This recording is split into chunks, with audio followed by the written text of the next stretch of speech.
श्रीमद् भगवद गीता के छठे अध्याय के अंतिम श्लोक में भगवान श्री कृष्ण अर्जुन को भक्ति योग की महिमा बताते हैं।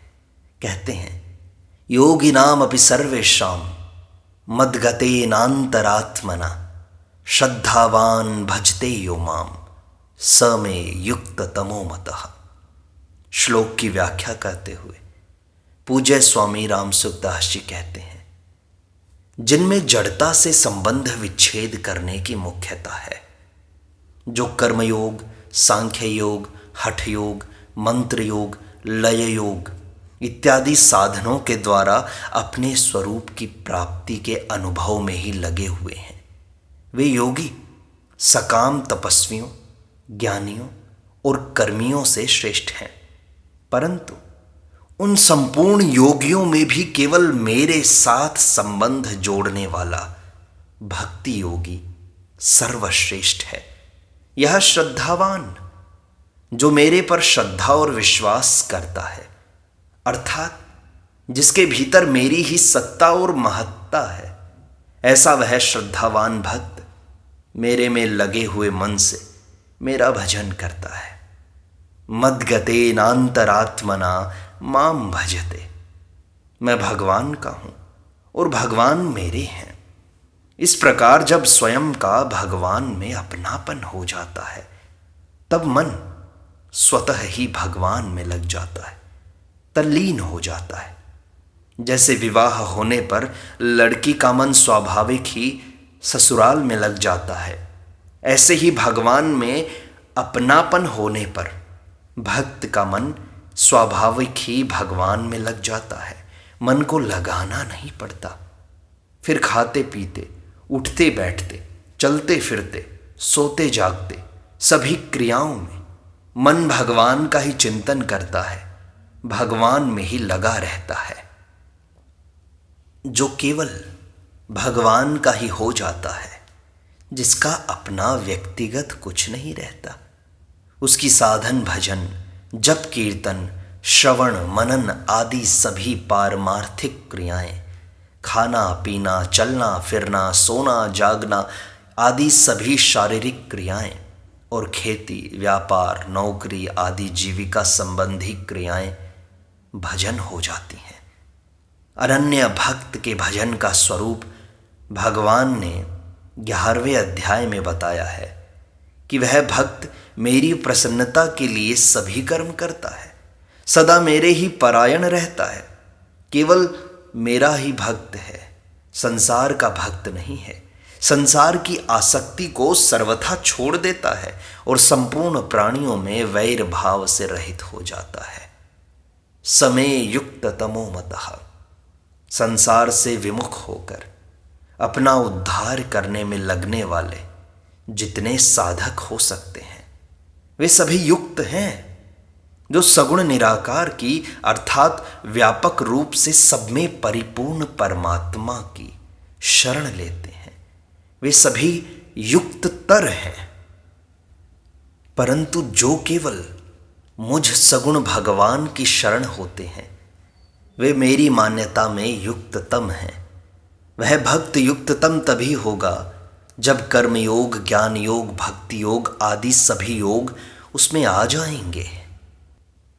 श्रद्धा विश्वास पूर्वक भगवान में तल्लीन हुए मन से भजन करने पर उसमें सभी योग आ जाते हैं।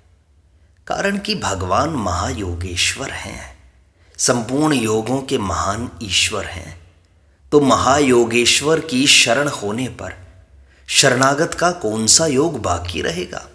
यह तो संपूर्ण योगों से युक्त हो जाता है, इसलिए भगवान उसको युक्ततम कहते हैं। युक्ततम भक्त कभी योग भ्रष्ट हो ही नहीं सकता, कारण कि उसका मन भगवान को नहीं छोड़ता, तो भगवान भी उसको नहीं छोड़ते। अंत समय में वह पीड़ा, बेहोशी आदि के कारण भगवान को याद न कर सके, तो भगवान उसको याद करते हैं। अतः वह योग भ्रष्ट हो ही कैसे सकता है? तात्पर्य है कि जो संसार से सर्वथा विमुख होकर भगवान की ही परायण हो गया है, जिसको अपने बल का, उद्योग का, साधन का सहारा विश्वास और अभिमान नहीं है, ऐसे भक्त को भगवान योग भ्रष्ट नहीं होने देते, क्योंकि वह भगवान पर ही निर्भर होता है। जिसके अंतःकरण में संसार का महत्व है तथा जिसको अपने पुरुषार्थ का सहारा विश्वास और अभिमान है, उसी के योग भ्रष्ट होने की संभावना रहती है। कारण कि अंतःकरण में भोगों का महत्व होने पर परमात्मा का ध्यान करते हुए भी मन संसार में चला जाता है। इस प्रकार अगर प्राण छूटते समय मन संसार में चला जाए तो वह योग भ्रष्ट हो जाता है। अगर अपने बल का सहारा विश्वास और अभिमान न हो तो मन संसार में जाने पर भी वह योग भ्रष्ट नहीं होता। कारण कि ऐसी अवस्था आने पर वह भगवान को पुकारता है। अतः ऐसे भगवान पर निर्भर भक्त का चिंतन भगवान स्वयं करते हैं, जिससे वह योग भ्रष्ट नहीं होता, अपितु भगवान को प्राप्त हो जाता है। यहाँ भक्ति योगी को सर्वश्रेष्ठ बताने से यह सिद्ध होता है कि जितने दूसरे योगी हैं उनकी पूर्णता में कुछ न कुछ कमी रहती होगी। संसार का संबंध विच्छेद होने से सभी योगी बंधन से सर्वथा मुक्त हो जाते हैं, निर्विकार हो जाते हैं और परम सुख, परम शांति, परम आनंद का अनुभव करते हैं। इस दृष्टि से तो किसी भी योगी में पूर्णता की कोई कमी नहीं रहती। परंतु जो अंतरात्मा से भगवान में लग जाता है, भगवान के साथ ही अपनापन कर लेता है, उसमें भगवत प्रेम प्रकट हो जाता है। वह प्रेम प्रतिक्षण वर्धमान है तथा सापेक्ष वृद्धि, क्षति और पूर्ति से रहित है। ऐसा प्रेम प्रकट होने से ही भगवान ने उसको सर्वश्रेष्ठ माना है। 5वें अध्याय के आरंभ में अर्जुन ने पूछा कि सांख्य योग और योग, इन दोनों में से श्रेष्ठ कौन है? तो भगवान ने अर्जुन के प्रश्न के अनुसार वहां पर कर्मयोग को श्रेष्ठ बताया। परंतु अर्जुन के लिए कौन सा योग श्रेष्ठ है, यह बात नहीं बताई। उसके बाद सांख्य योग और कर्मयोग की साधना कैसे चलती है, इसका विवेचन करके 6ठे अध्याय के आरंभ में कर्मयोग की विशेष महिमा कही।